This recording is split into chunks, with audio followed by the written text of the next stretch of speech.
Today we're talking about the box office here, and again, this is not including Monday's gross because, of course, the Super Bowl.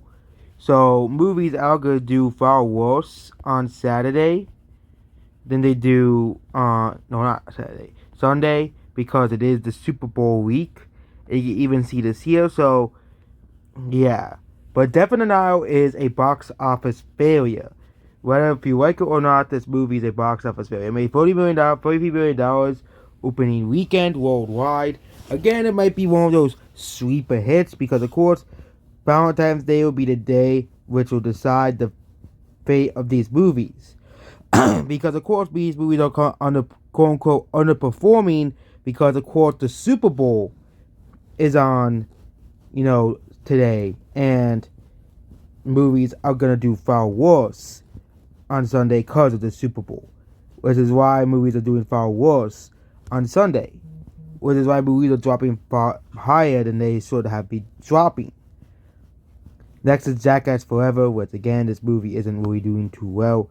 Again, you have that big drop at the Super Bowl, 30% drop on the Super Bowl, which again, it is the Super Bowl, so not too surprising. Marry Me, another movie that isn't doing too well at the box office.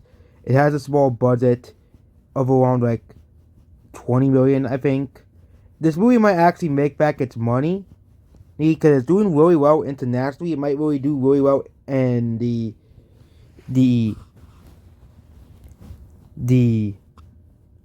Valentine's Day because it's a smoothie movie.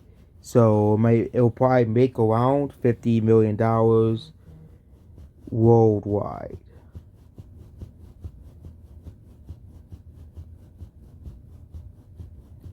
Wide or something like that if it performs relatively well rigs-wise.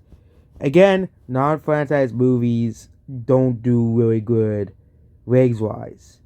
Where it'll do really well rigs-wise, but again, the openings are so small that it won't really matter. So this movie likely open at around 20 million, domestically 20 million internationally, which is around the amount of money it needs to break even. So it is the first and only success maybe of a non-franchise movie this year. So next is Spider-Man. Made a $1.8 billion worldwide. Nothing really interesting to say about Spider-Man. Here you have that Super Bowl drop-off. Blacklight. Everybody's telling me this is a terrible movie, and even on IMDb, it's a terrible movie. So another really bad movie hits the dust because nobody wants to watch a really bad movie. So yeah, I wouldn't be surprised if this is among one of the worst movies of the year. And that's it about Blacklight. Another Liam Neeson failure, basically. Sing 2. Again, this movie's having really good rigs because there's no other animated movies out. Ruck is coming out next week, so it might put a dent in Sing 2's rigs, but this movie is doing basically almost half of the original movie's sales. So, Moonfall, yeah, this movie's a box office failure. Yeah, nobody really likes this movie, basically. And, yeah, next is Scream, which is a movie that the Phantom Man... Okay, not Licorice Pizza.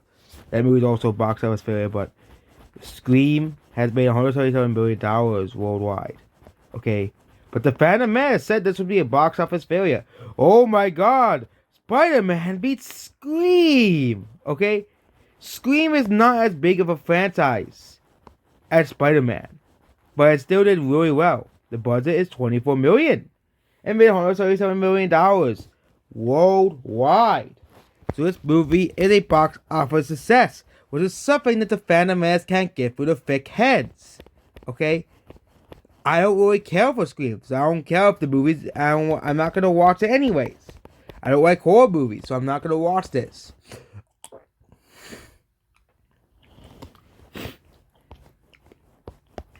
And the movie is performing average for the Scream franchise, basically.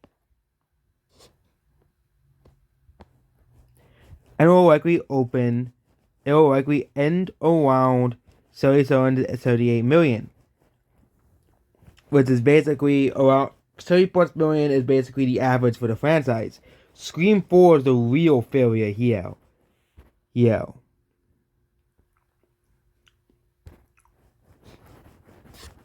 Here. Here. Again, I don't watch Scream, so, it might be a really bad movie. But again, it's a series because it's not my type of movie. I don't watch Scream, so, yeah. And of course, we have a lot of other movies dropping a lot. Again, the box office we're not really going to talk that much about because of the Super Bowl. And we're going to talk about more about it when it gets to at post Super Bowl Valentine's Day gross, because they put Super Bowl and Valentine's Day on the same weekend. So that's basically about this video. Goodbye.